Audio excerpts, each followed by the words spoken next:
this is the first time since 1938 they've not got out of the group stages. In 1978, of course, there was a second group stage. It's just mind-blowing. It's not Germany, is it? Yeah. No, it's 4 out of 5 of the last champions have gone out in the group stage.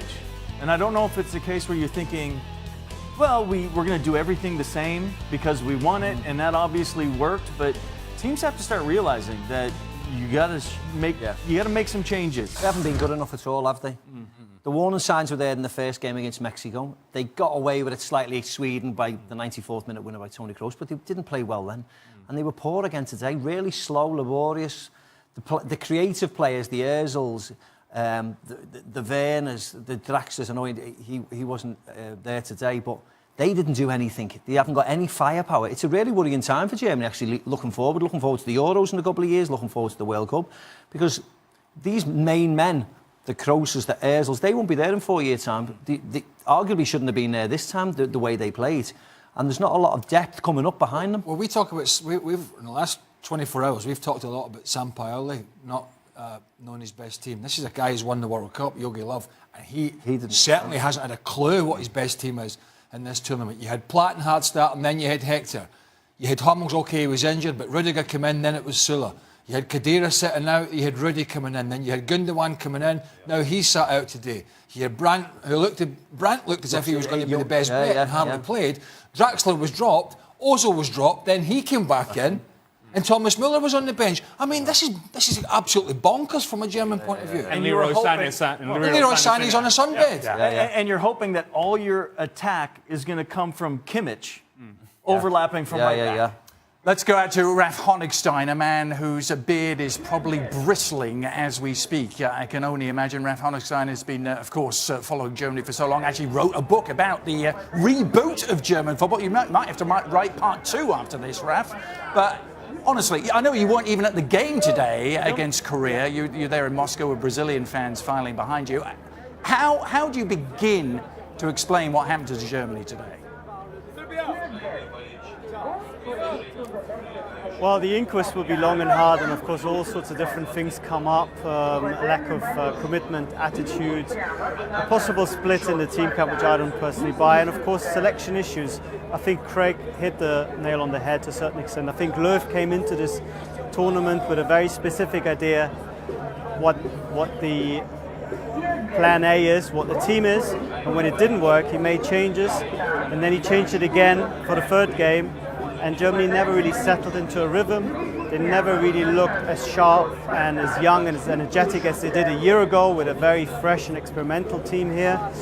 And I think his trust and his loyalty to some players was disappointed, was mistaken, misplaced. You look at Sami Khedira, the 2 games he's had, and you have to say he wasn't quite up to it, unfortunately. And I think if you have one of your main midfielders underperforming to such an extent, that has a big knock-on effect. And the lack of cohesion we saw from Germany, the lack of commitment when it came to protecting the back four, supporting the front four, all the things that happened so well, like a machine in 2014, weren't there this time. And Germany ran out of luck.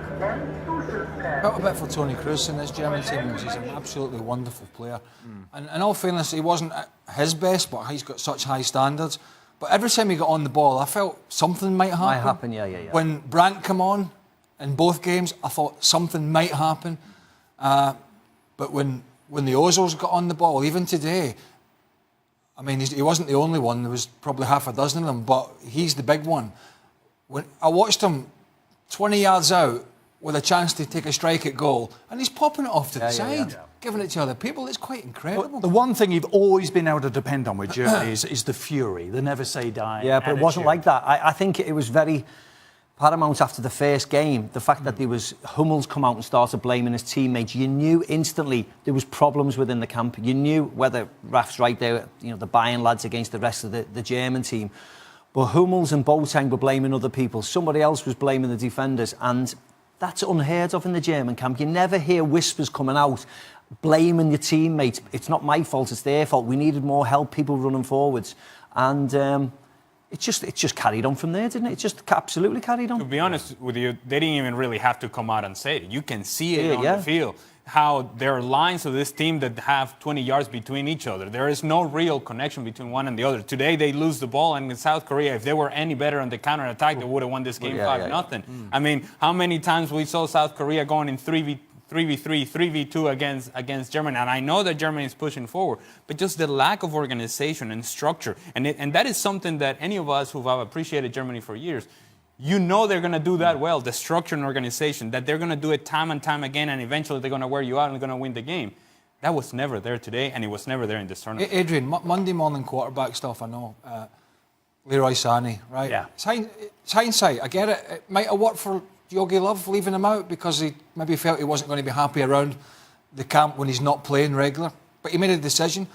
But think about the games. Think about the Sweden game and this game.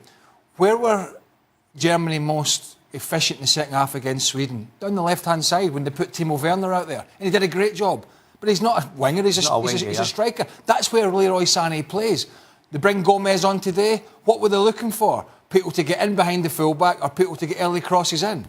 Yeah. Leroy Sané's not there. You can't rely on Kimmich all the time. He's a great player and he's done really well in a hard team to play in.